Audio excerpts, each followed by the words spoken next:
ಕೆಲಸ ಇಲ್ಲ, ಸಂಬಳ ಇಲ್ಲ, ಬಾಡಿಗೆ ಕಟ್ಟಿಲ್ಲ, ತರಕಾರಿ ಇಲ್ಲ, ಹಾಲಿಲ್ಲ, ಸ್ಕೂಲ್ ಫೀಸ್ ಕಟ್ಟಿಲ್ಲ, ಮನೆ ಕಟ್ಟಿಲ್ಲ, ಸೈಟ್ ತಗೊಂಡಿಲ್ಲ, ಬಂಗಾರ ಇಲ್ಲ. ಅಬ್ಬಬ್ಬಾ, ಎಷ್ಟೆಲ್ಲ ಸಮಸ್ಯೆಗಳು ಅಲ್ವಾ? ಫ್ರೆಂಡು, ಒಂದು ಹೇಳ್ತೀನಿ, ನೆನ್ಪಿಟ್ಕೊಳ್ಳಿ, ನಮ್ಮ ದೇಹದ ಆರೋಗ್ಯ ಎಲ್ಲಿವರೆಗೂ ಚೆನ್ನಾಗಿರುತ್ತೋ ಅಲ್ಲಿವರೆಗೂ ನಮಗೆ 1000 ಸಮಸ್ಯೆಗಳಿರುತ್ತೆ.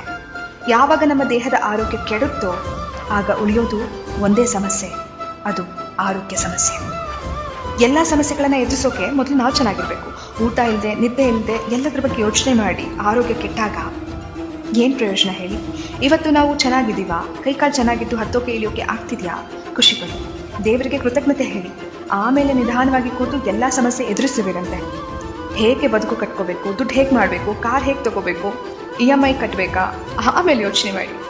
ಆದರೆ ಅದೆಲ್ಲದಕ್ಕಿಂತ ಮುಖ್ಯವಾದದ್ದು ಸರಿಯಾದ ಊಟದ ಕ್ರಮ, ನಿದ್ದೆ, ವ್ಯಾಯಾಮ, ಮನಸ್ಸು ದೇಹನ ದೃಢವಾಗಿಟ್ಕೊಳ್ಳೋದು.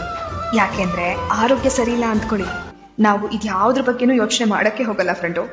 ಮತ್ತೆ ಯಾವಾಗಪ್ಪ ಹುಷಾರಾಗ್ತೀನಿ, ಮೊದಲಿನ ಥರ ಯಾವಾಗ ಆಗ್ತೀನಿ, ನನ್ನ ಕೆಲಸ ನಾನೇ ಯಾವಾಗ ಮಾಡ್ಕೋತೀನಿ, ಎಲ್ಲ ಕಡೆ ಯಾವಾಗ ಓಡಾಡ್ತೀನಿ, ಇಷ್ಟಪಟ್ಟಿದ್ದು ಯಾವಾಗ ತಿಂತೀನಿ ಅನ್ಸುತ್ತೆ. ನಿಮ್ಮ ಆರೋಗ್ಯವನ್ನ ಜೋಪಾನವಾಗಿ ನೋಡ್ಕೊಳ್ಳಿ. ನಿಮ್ಮ ದೇಹವನ್ನ ಪ್ರೀತಿಸಿ, ರಕ್ಷಿಸಿ, ಆರೈಕೆ ಮಾಡಿ. ಇವತ್ತು ನಿಮ್ಮ ನಿಯಂತ್ರಣದಲ್ಲಿರೋ ನಿಮ್ಮ ಆರೋಗ್ಯ ಎಷ್ಟು ಅಮೂಲ್ಯವಾಗಿದೆ ಎಂದು ಬೇಗ ಅರ್ಥ ಮಾಡ್ಕೊಳ್ಳಿ. ಎನ್ನ ಕಾಲೇ ಕಂಬ, ದೇಹವೇ ದೇಗುಲ, ಶಿರವೇ ಹೊನ್ನ ಕಳಶವಯ್ಯ ಎಂಬ ಬಸವಣ್ಣನವರ ವಚನದಂತೆ